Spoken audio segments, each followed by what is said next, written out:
हाय। ये चल रहा है अभी क्लास 9 का एनसीईआरटी ज्योग्राफी। 8 का कुछ चैप्टर बचा हुआ है, मैं उसे धीरे धीरे कंप्लीट करा दूंगी। 9 का पहले हम कंप्लीट करा देते हैं, क्योंकि एक बच्चा बोल रहा था कि उसका एग्जाम है तो हम 9 का मैम कंप्लीट करा दो, तो मैं 9 का जल्दी करवा देती हूँ, फिर 8 का करवा दूंगी धीरे धीरे। अगर आपको आप भी बताना आपको जरूरत होगा कमेंट करके कि कौन सा सब्जेक्ट पहले कराना है, क्या नहीं कराना है। 9 का मैं 1-2 दिन में कंप्लीट करा देती हूँ, क्योंकि किसी को फायदा हो जाए तो बढ़िया है ना, तो मैं करा देती हूँ इसका। तो 9th क्लास का चैप्टर 1 जो है वो उसका नाम है इंडिया साइज एंड लोकेशन। तो इंडिया साइज एंड लोकेशन, इसमें बस 10 बातें याद रखनी है आपको, और पूरा एनसीईआरटी आप कहीं से भी ढूंढ लो, कोई भी एग्जाम में कुछ भी पूछ ले वो हो जाएगा। तो इसमें बस 10 बातें याद रखनी है इंडिया साइज और लोकेशन के बारे में। ये क्लास 9 का सिमिलर टू क्लास 6 भी है। क्लास 6 को अगर आप ध्यान से पढ़ लो तो इसमें कोई मेहनत नहीं लगने वाला है, इसीलिए एक बैग आप जंप मत करो, धीरे धीरे थोड़ा टाइम लगेगा पर कॉन्सेप्ट बहुत क्लियर होते जाएगा। हम जंप करते जाते जल्दबाजी में पढ़ते जाते इसलिए हमें समझ में नहीं आता है। तो आप इसे ध्यान से पढ़ना, तो आप ज़्यादा टाइम नहीं लगाते हैं तो आप फटाफट देखते हैं क्या है, ठीक है।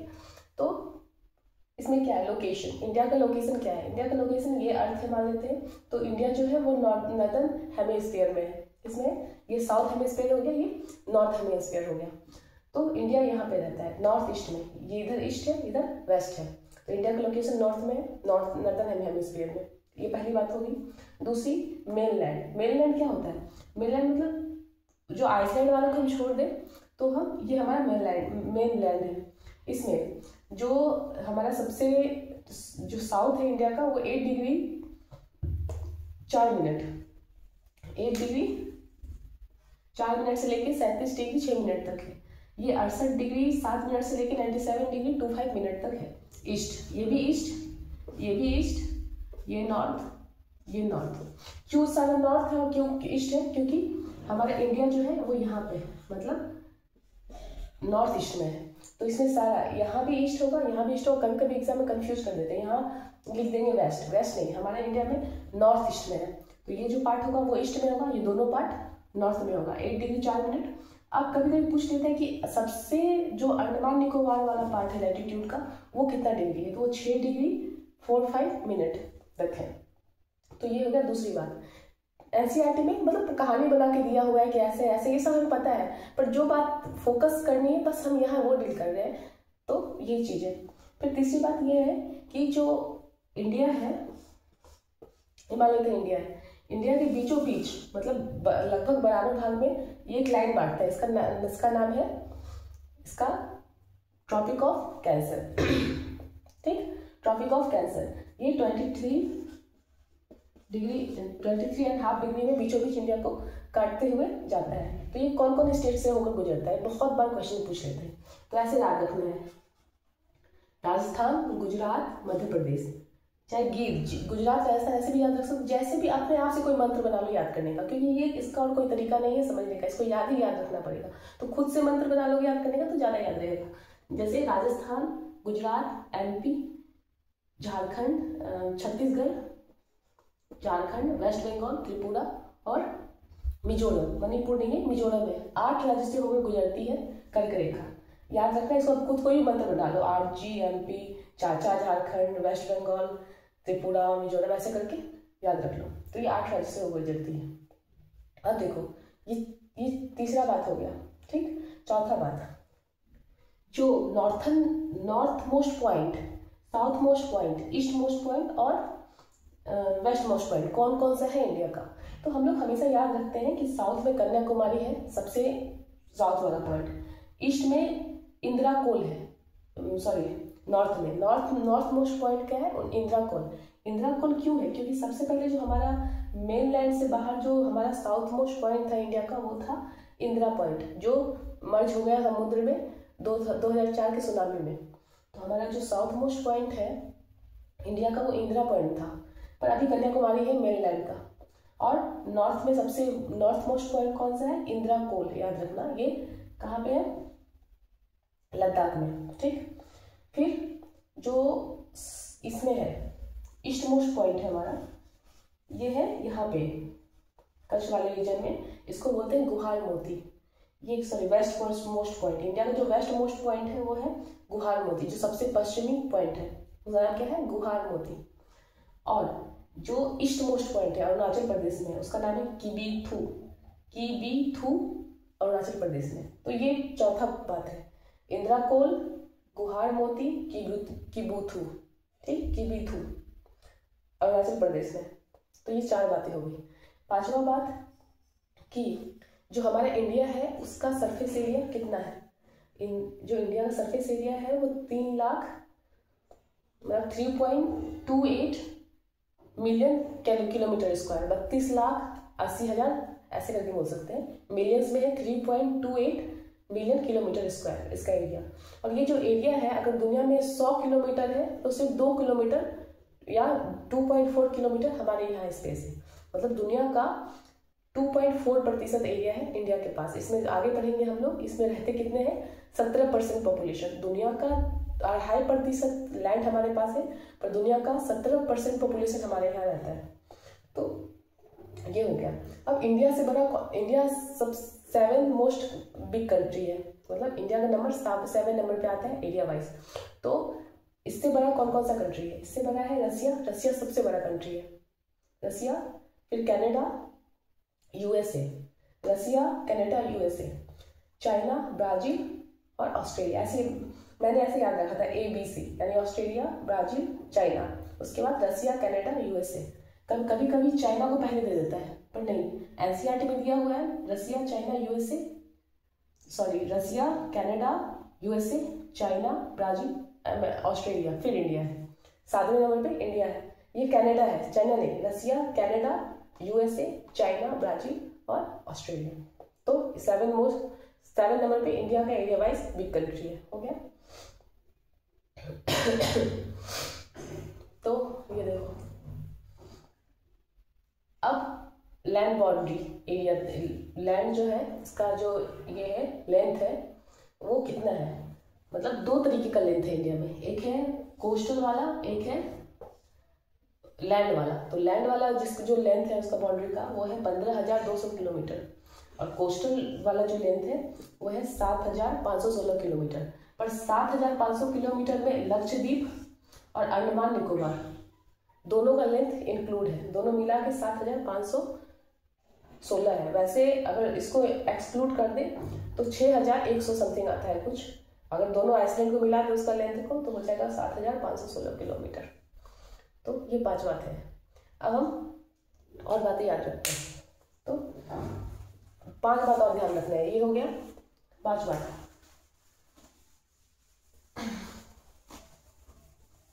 तुम लोग ना इसे ग्रेविटी समझ नहीं रहे हो, ये एनसीईआरटी का बेकार का मतलब पूरा कहानी वहानी पढ़ना पड़ता है, कंप्लीट भी नहीं हो पाता है, बार बार पढ़ना पड़ता है। एक तरीके से ये बहुत ही छोटा नोट्स है जो बहुत काम का है, नोट्स जैसा है, बहुत काम का है, क्लास का हो या कॉम्पिटिटिव एग्जाम का हो।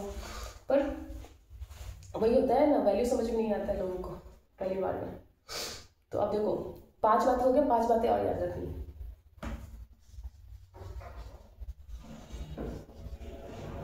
छठा बात ये है कि ये मान लो लैटिट्यूड है, ये क्या है, लैटिट्यूड। खुद से पढ़ोगे तो ये बात बिल्कुल समझ में नहीं आएगा, मुझे समझने में 10 दिन लगा था। ये लॉन्गिट्यूड। अब जो कहा जाता है कि इंडिया का जो ये है, मतलब इंडिया जो है वो क्या है, यहाँ ज्यादा लंबा है 3,200 किलोमीटर, ये छोटा है थोड़ा सा 2,900 किलोमीटर। जबकि दोनों बीच का जो डिफरेंस है वो 30 डिग्री ही है, यहाँ भी 30 डिग्री है। जब डिफरेंस 30 डिग्री का ही है तो फिर लेंथ में क्यों छोटा बड़ा क्यों हो गया, ये है एनसीईआरटी में। तो ये तुम्हें समझना पड़ेगा थोड़ा सा। लैटिट्यूड, ये मान लो अर्थ है, अर्थ का लैटिट्यूड सबका डिस्टेंस बराबर होता है। मान लो यहाँ 5 किलोमीटर है तो यहाँ भी 5 किलोमीटर होगा पूरा अर्थ में। पर लॉन्गिट्यूड में क्या होता है, ये ना ऊपर से छोटा होते जाता है, मतलब मिल जाता है, जाकर के सब लास्ट में पोल में मिल जाता है।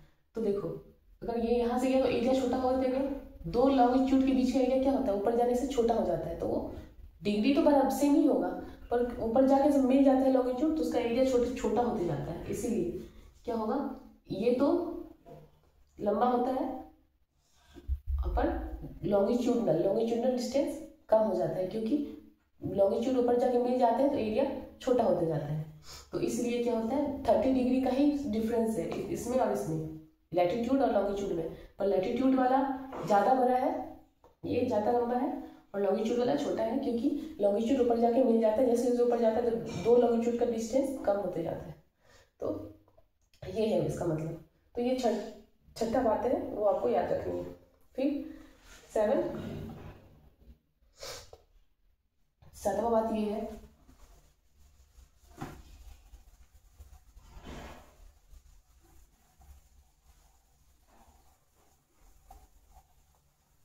यही बात अगर तुम्हें 10,000 50,000 लेकर यही बात बता दे तुम लोग खुश हो जाओगे, पर फ्री में मिलता है तो इसका ग्रेविटी पता नहीं चलता है तुम लोगों को। तो देखो क्या होता है, जो इंडिया है उसको बीचों बीच से 82 पॉइंट हाफ डिग्री में बीचों बीच इंडिया को काटता है। पर ये कौन कौन सा होके जाता है, मतलब टाइम पता चलता है, इससे हम टाइम भी देखेंगे। पहले रुक जाओ धीरे धीरे। तो देखो ये जो लाइन है ना, ये स्टैंडर्ड टाइम मेरिडियन बोलते हैं इंडिया का, स्टैंडर्ड। तो ये कहाँ से गुजरता है, यूपी, एमपी, छत्तीसगढ़, उड़ीसा और आंध्र प्रदेश, 5 जगह से, 1 2 3 4। सबसे पहले हमेशा ये पूछता है कि यूपी में कहाँ से ये एंट्री करता है। तो यूपी में शंकर फोर्ट, मिर्जापुर, कहाँ से, मिर्जापुर वो सीरीज वाला मिर्जापुर, शंकर फोर्ट, ठीक, ये होके गुजरती है। अब देखो ये 7वां बात, यही पूरे ये जो लॉन्गिट्यूड से ही टाइम पता चलता है। अभी हम धीरे धीरे देखेंगे। तो पूरे इंडिया में जो टाइम है इसी से होता है, इसी से मैनेज होता है। तो अभी अब देखो 7 पॉइंट हो गया। 8वां देखो, टाइम देख ही लो, ये मान लो कितना था 68 डिग्री, ये था 97.25। दोनों के बीच का डिफरेंस है 30 डिग्री का, दोनों के बीच का डिस्टेंस है 30 डिग्री का। फिर भी जो अरुणाचल प्रदेश में सूर्य पहले उगता है, क्योंकि अर्थ जो है वो वेस्ट टू ईस्ट घूमता है, तो सूर्य उदय पहले ईस्ट में होगा। फिर देखो 1 घंटा का जो डिफरेंस होता है ना वो 15 डिग्री, मतलब अगर मान लो सुबह 7 यहाँ बज रहा है तो यहाँ 6 बज रहा होगा, 15 डिग्री का बात होता है। मतलब अगर सूर्योदय यहाँ हो गया, उसके 1 घंटा बाद यहाँ होगा। फिर भी यहाँ अगर 6 बज रहा है, मतलब इंडिया में अगर यहाँ 6 बज रहा है तो यहाँ भी 6 ही बजेगा। क्यों? क्योंकि यहाँ जो इस टाइम से चलता है, जो यहाँ पे टाइम बजेगा वही पूरा इंडिया में बजेगा, मतलब स्टैंडर्ड टाइम मेरिडियन है ये वाला। सूर्योदय पहले भले हो यहाँ 2 घंटा पहले हो जाए, पर यहाँ 2 घंटा बाद हो, पर फिर भी 6 अगर यहाँ बज रहा है तो 6 यहाँ भी बजेगा। क्यों? क्योंकि हम लोग 82.5 डिग्री हमारा स्टैंडर्ड टाइम मेरिडियन है, इस टाइम से ही चलता है। क्यों? क्योंकि मान लो ट्रेन इधर से यहाँ जा रहा है, कुछ काम इधर से उधर करे, अब अलग अलग टाइम हो जाएगा तो फिर प्रॉब्लम हो सकता है। ताकि एक एडमिनिस्ट्रेशन काम बढ़िया से चले, ट्रेन का टाइम बढ़िया से चले, हर कुछ सही टाइम पे एक ही टाइम हर जगह पूरा इंडिया में रहे, इसलिए ऐसा किया जाता है कि प्राइम मेरिडियन बना दिया गया कि जो यहाँ से ये बीचों बीच करता है। तो ये हो सकता है सूर्योदय भले हो जाए यहाँ लास्ट में हो, क्योंकि वो अर्थ के घूमने की वजह से होता है। ये ईस्ट में आता है 1 घंटा पहले हो जाता है। तो ये है।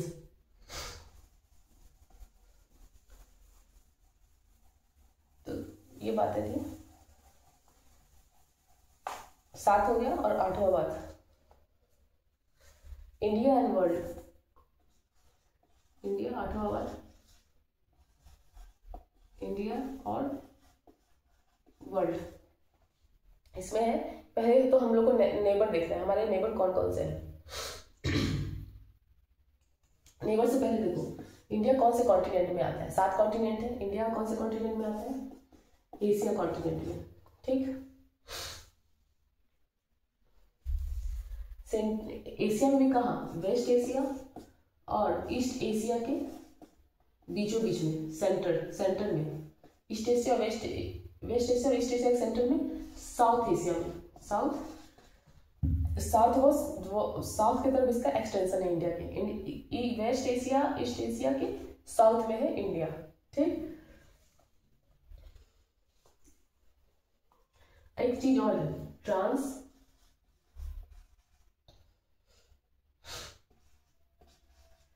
Indian Ocean, trans Indian Ocean, ये कहते हैं, मान लो ये इंडिया है, इसमें जो ओशन है ना इंडियन ओशियन, उसे कहते हैं, क्योंकि ये ट्रांस इंडियन ओशियन रूट है, क्योंकि इस रूट से इधर वाला यूरोपियन कंट्री और east west, north east,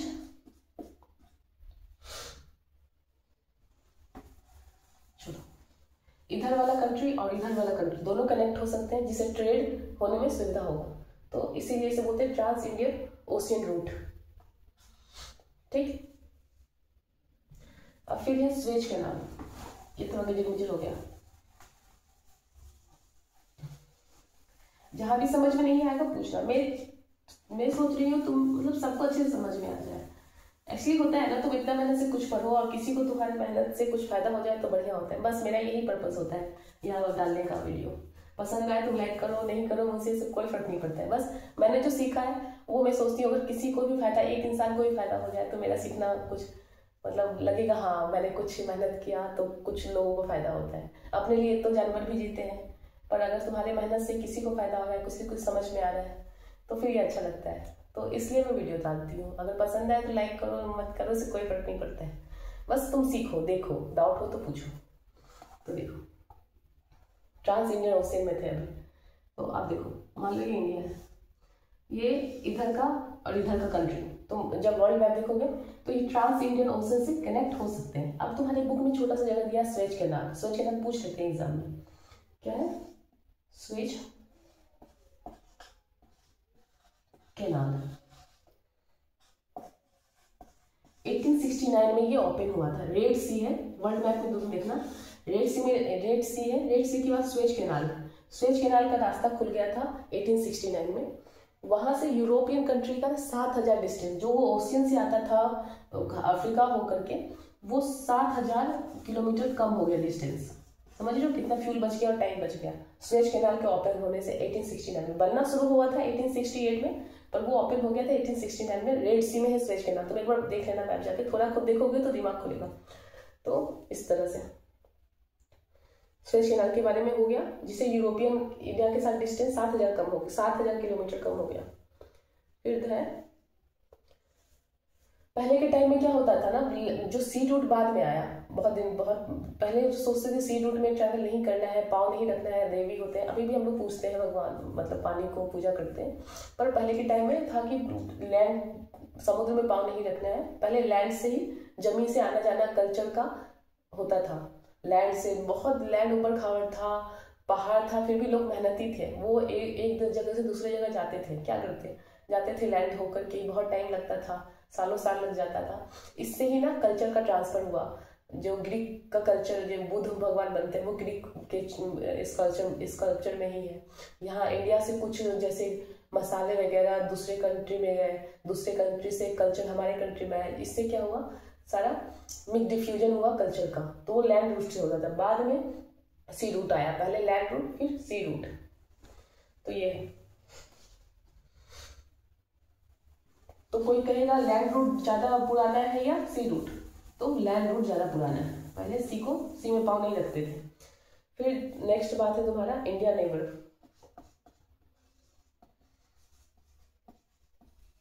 neighbour दो तरीके का है हमारा, एक लैंड का, एक सी का, छोड़ो।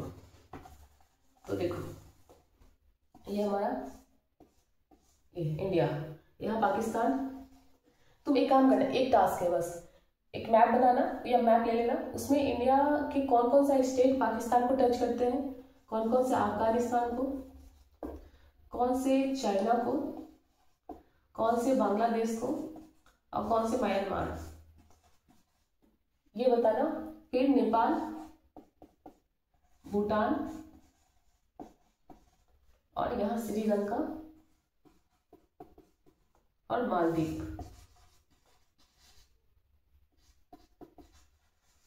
मालदीव लक्षद्वीप के साउथ में है मालदीव। तो ये दो ओशियन वाले लेबर हो गए, मतलब नेबर हो गए, ये नेबर है दो सी में, और एक पाकिस्तान, अफगानिस्तान, चाइना, भूटान, नेपाल, म्यांमार और बांग्लादेश। अफगानिस्तान कहीं कहीं नहीं रहता है, पर नहीं अफगानिस्तान है। हमारा जो ऑफिशियल मैप है उसमें अफगानिस्तान भी हमारा पड़ोसी है। तो पाकिस्तान कौन कौन से स्टेट को टच करते हैं बाउंड्री, नेपाल कौन कौन से को, और सबसे बड़ा जो हमारा बाउंड्री टच करता है वो बांग्लादेश से करता है, ये ध्यान रखना। सबसे छोटा अफगानिस्तान से। तो ये हमारे नेबर हो गए। तुम एक काम करना, भूटान ये कर लेना, मैप में सारा स्टेट देखना कौन कौन से पड़ोसी से कौन कितना टच करते हैं, कौन कौन से स्टेट टच करते हैं। तो ये पड़ोसी हो गए, नेबर।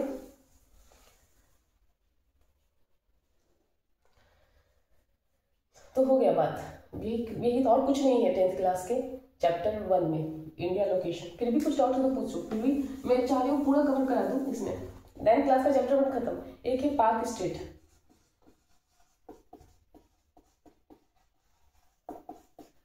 जो श्रीलंका है ना, ये पाक स्टेट से मिला हुआ है इंडिया के साथ में। स्टेट का मतलब क्या होता है, एक बड़ा वाटर बॉडी दूसरा बड़ा वाटर बॉडी को जो छोटा वाला, ये छोटा वाटर बॉडी कनेक्ट करता है, उसे स्टेट कहते हैं। तो इस स्टेट का नाम है पाक स्टेट।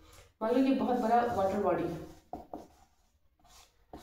ये दूसरा वाटर बॉडी है बड़ा, ये भी वाटर बॉडी है छोटा, इसे स्टेट कहेंगे। ठीक, वाटर बॉडी याद रखना। 2 लैंड को भी अलग कर सकता है वो। तो ये स्टेट, ये पाक स्टेट है, किसके, श्रीलंका और इंडिया के बीच में। यहाँ गल्फ ऑफ मन्नार है। बस हो गया, यही है।